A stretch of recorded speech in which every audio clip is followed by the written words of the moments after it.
Hey, all you Reds out there, this is Nate from Reds of the World, and we're excited to bring you the match review from the Manchester United Paris Saint-Germain match that just happened in Chicago just about 40 minutes ago right now.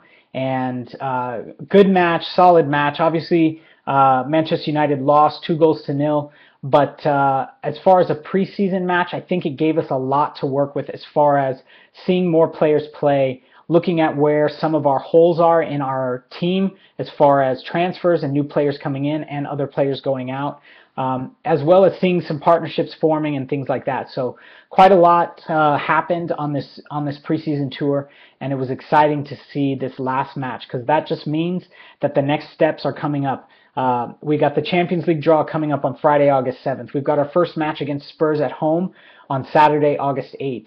And then we've got our next Premier League match a week later. And then following, we've got 3 matches in a row. Our first leg of our Champions League playoff qualifier, then another Premier League match, and then the second leg, and then another Premier League match. We've got quite an opening 3 or 4 weeks for Manchester United football, but that's what we want. We want to be back in the matches. We want to be playing important matches that matter. And so it's been a while. It's been a frustrating couple of years. So I'm very excited to see what happens in 2015-2016 for the Manchester United Red Devils.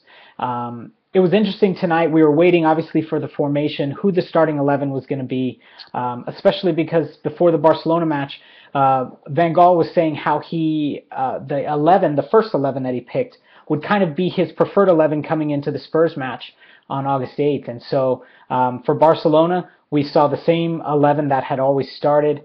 And then this match, there was just one change, and I was surprised to see it. I figured Schweinsteiger would come in, but I thought it would be for Carrick, and Schneiderlin would stay, but it was the opposite. Schneiderlin wasn't started, and Schweinsteiger was started in his place.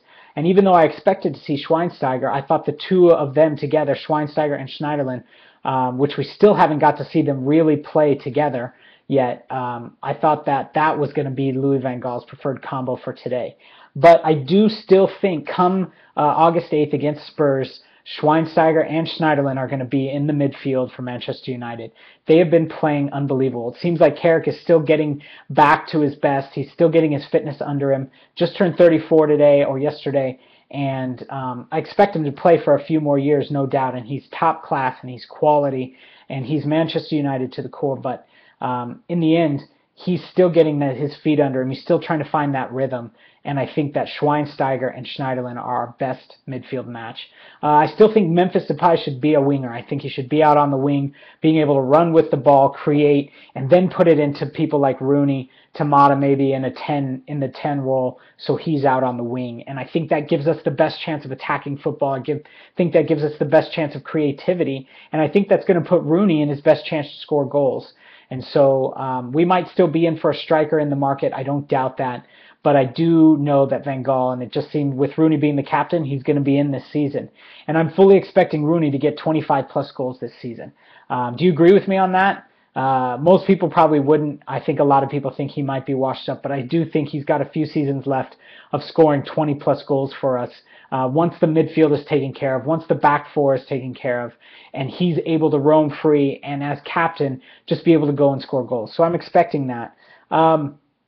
Other than that, I'm interested to find out, is Van Gaal playing players out of position because he wants to see how they'll do, and then when opening day comes on August 8th, he's going to slot everybody where they should be? Or does he feel like where he's been playing them is exactly where the players should be? I don't know if you've been wondering that, but I have. Maybe you could comment below and we could talk about what you think is happening, because I'm fascinated to watch Van Gaal. He's one of the most stubborn men I've ever seen as far as watching him in press conferences as a manager. The things he does, the things he says, it's just amazing. And Fergie was no different. Ferguson was very stubborn, and he did things his own way.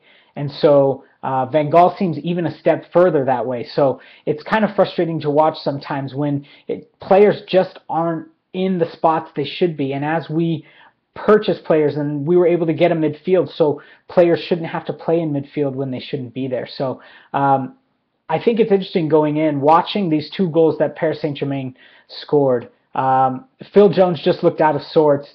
The second goal, not even looking to see where Ibrahimovic was He passes the ball off onto the wing, and then Ibrahimovic just ran right through the Reds' defense and was able to slot right under De Gea, who himself seemed out of sorts and not really there and being present. So Louis van Gaal said at the beginning of the week, I'm happy with my back two. I'm ready to go into the season with them. They can do what I want. And then today before the match saying that the reason he's got Blind back there is because he can start the play from the back with his passing and things like that. I just have to say that I think he's full of it. I think he's pressing for center backs that he knows are world class, that he knows are going to be able to do the job that we need. Mike Smalling was on the bench and didn't start. Instead, Jones and Blind started all the matches on the preseason tour. Again, that's one of those things. Is that what he's going to do come opening day, or is he trying things, but he already knows who he wants to stick in? And when the players get back to Manchester and they start their training in this last week, he's going to stick them together and he's going to know exactly where he wants them.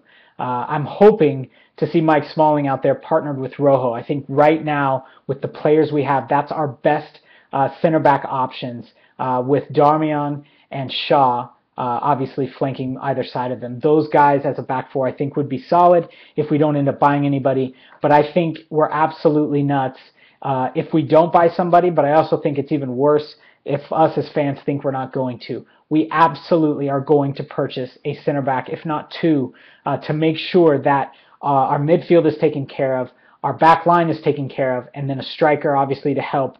I do think Pedro's coming in, and our wings are going to be great. Pedro, Depay, Mata, Herrera. I think we've got guys who can do that, and so I'm fully expecting those things to happen going forward. Center backs are needed, and I fully expect the club to take care of that before the window closes. My man of the match, or my men of the tour, as I'm calling it, is Luke Shaw and Matteo Darmian. These guys are in two positions we struggled at big time last season. We were able to see Shaw in pieces. We saw his quickness. We saw his pace. We saw him overlapping on runs. We saw him just pushing past, beating people, and not just that, winning things down on the defensive end as well. So it's fascinating to see Luke Shaw come off a summer where he obviously was working out, he was losing weight, he was getting in shape, and Darmian is just an amazing person. When we've dealt with Antonio Valencia as a right back for last season with Rafael injured and then not really preferred by the manager at all, it's been unbelievable to watch Darmian play right back. Just brings tears to our eyes to watch it happen when you see a right back playing right back the way he does. Him and Shaw on the wings, they're going to be overlapping our wingers coming on in our formation. It's going to be so beautiful to watch. I fully expect us to be outpacing teams and scoring goals with the help of our right back and our left back. So those two guys are my men of the tour. They did amazing in every match. I think they progressed and got better each match. And everything we need from a left back and a right back I saw in Luke Shaw and Matteo Darmian. So congratulations, guys, for being my men of the tour. I'm so excited to see you guys in the red shirts this year. Hopefully you can stay healthy and we can push on for trophies this year. It was cool against PSG today to see Sean Goss come on the last 10, 15 minutes, make his debut. I did see from the People's Person that his family traveled out to the United States to be with him on the tour, and so they must have been through the roof seeing him coming out onto the pitch and then being subbed on and then being able to play out there in midfield. So congratulations to Sean Goss, making it on, being selected and making it on the tour itself, and then obviously getting a debut from the manager. So congratulations to him. We've got some great youngsters coming up. I don't know what Wenger's talking about, or even Mourinho. These two guys have lost it, in my opinion. We have got a great youth system, and we've got some great youth players. To close up this video tonight, just the last few comments on the PSG match. We were able to see a PSG team with a lot of great players, and I think save difference. Mata had the ball in the back of the net, but it was offside. We had some great attacking play. Rooney pulled one back from Memphis. I'm surprised he didn't bury that shot. I know he wanted to. So this match could have been completely different.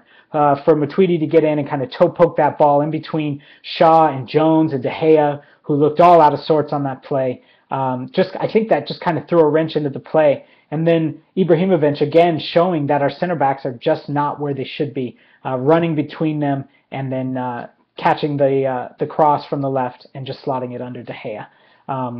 So it was a good match in my opinion. It is a preseason match. I can't say we've got too much to worry about at this point, but I will say that there are still things that we need done, that we need accomplished. And so I think losing this match is going to be much better for us in the long run than winning it. Because again, as you win things, it's harder to find the things that you need to work on. We get content with the way things are. So Manchester United did lose by 2-0 tonight to PSG, and we didn't retain the ICC Cup after winning it last year against Liverpool. But moving forward now, I'm excited for the Champions League draw. I'm excited for the first match of the season. And I'm excited for what it's going to look like come middle of September once we can know exactly what's happening with the Champions League, where we're at in the table, in the league, and what kind of start we've had. Because obviously we cannot start the same way we did last season. It'll be a disaster if that's what happens. So to close out this video tonight, I just want to say thank you to Nike. I'm not as excited about the Adidas strip. I know it's a classic strip and we've had some great ones, but I am a Nike fan myself. So I'm a bit disappointed they didn't jump in because we are the biggest club on the planet. And no doubt Nike would have had their investment back ×5, no doubt. And I think Adidas saw that opportunity with some of the players they have signed, with no doubt some of the players we might sign this year and in the coming years that are Adidas players, and they're fully expecting that their £75 million per season is going to pay off well. So congratulations, Adidas, on getting the greatest club, the biggest club on the planet. And thank you so much, Nike, for what you've done for us the last 10, 13 years, I think it's been total, and all the trophies we've won together, all the amazing strips and kits you've brought to us. So I'm excited about the future, and I'm thankful for the past. To all you Reds out there, good night. For some of you guys, I know it's early morning right now, and you maybe have gone back to bed, or you can't sleep and you're just staying up. And to those of us in the States, we'll be heading off to bed here soon. So as a Manchester United fan, I couldn't be happier with how the tour went. I'm looking forward to this new season. Glory, glory, Manchester United. We'll see you guys later.